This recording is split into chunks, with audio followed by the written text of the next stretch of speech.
This is Donica Hudson here again with you, and I'm here with Palmer Williams. Hi, Palmer. Hi. Say hello to everybody me. out there. Hello. Thanks for having me. Yeah.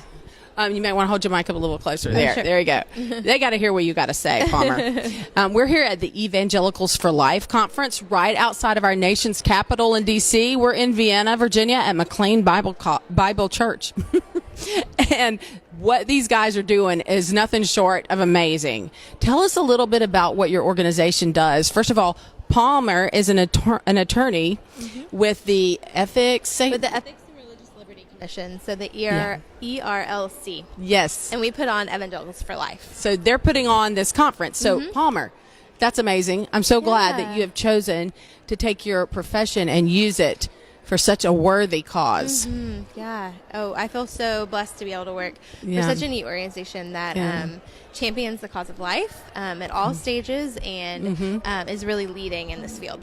So tell us a little bit about what you do and why you do it. Yeah, absolutely. So I'm a legal and policy advisor for the ERLC. I'm an attorney who my specialty is human dignity, so sanctity of life issues and international human rights is really where my specialty lies. And so I get to advocate and write a lot on issues of dignity. And what does it mean that each of us was born and each of us was created with the Imago Dei, so the image of God in us. And so that's my what my advocacy kind of surrounds and what my day-to-day life looks like. So are you saying that you mix God with government here? You know, we believe that that the Bible is true and that God is real, and so for us that informs everything we do, and so that we take that into the public policy realm, and it informs how we think about policy and how we advocate for the least of these.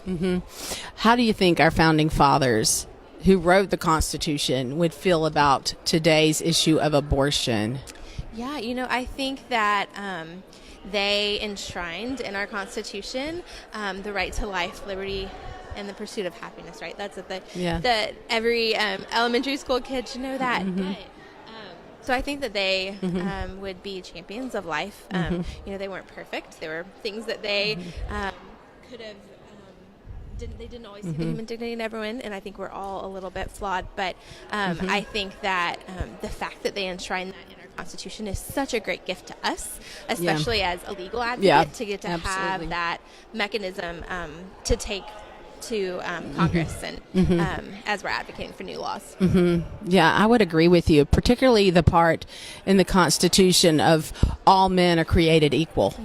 You know, I understood men and women are created equal, but that means even the unborn. Sure. Yeah. Okay.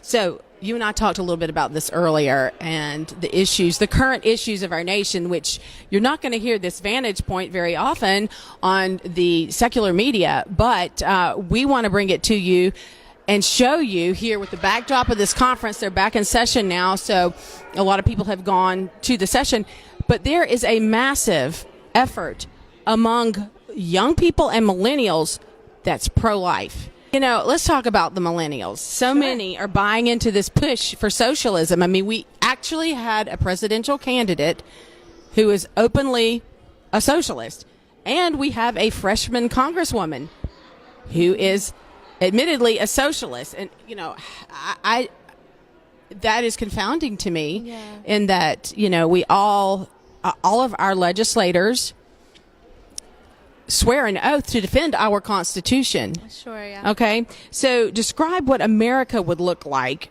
if we abandoned our Constitution for socialism. Yeah, you know, I've definitely seen those trends, and I'm a millennial myself, so I understand kind of the direction that you know, the political direction that some are heading.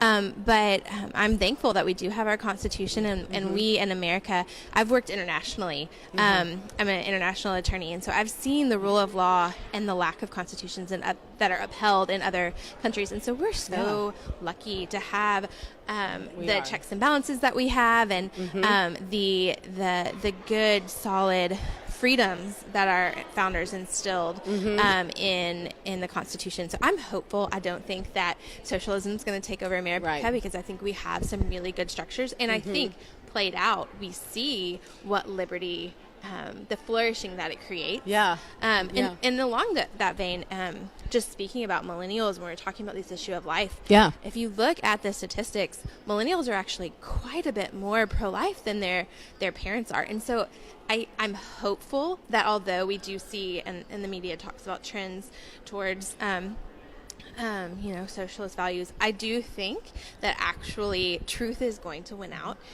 We know that. We know it's solid and a firm foundation. And so I'm actually hopeful about the future. I think that our generation will come to rally and champion life and liberty as a part of that. So I'm excited about what will happen. That's pretty exciting. And you've heard it straight from the mouth of an attorney, Palmer Williams, here at the Evangelicals for Life conference.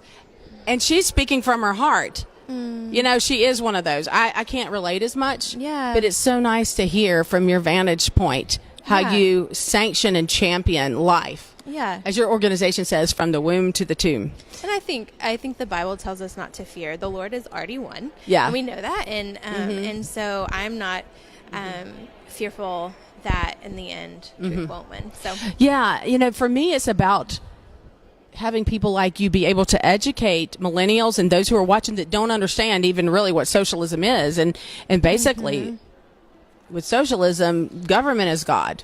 And you've been talking a lot about God being God, the God of our founding fathers. So I think it's really important that people be educated about how our Constitution does sanction life, how it does have implemented in it, in my interpretation, the rights of the unborn. Yeah. And so from a millennial here who is spending her life advocating for this issue, I think it carries a lot of weight, Palmer. Yeah. It really I'm does. so glad. Yeah. And you're so astute. And I appreciate your time. Absolutely. And Thanks for speaking having with me. us. Yeah.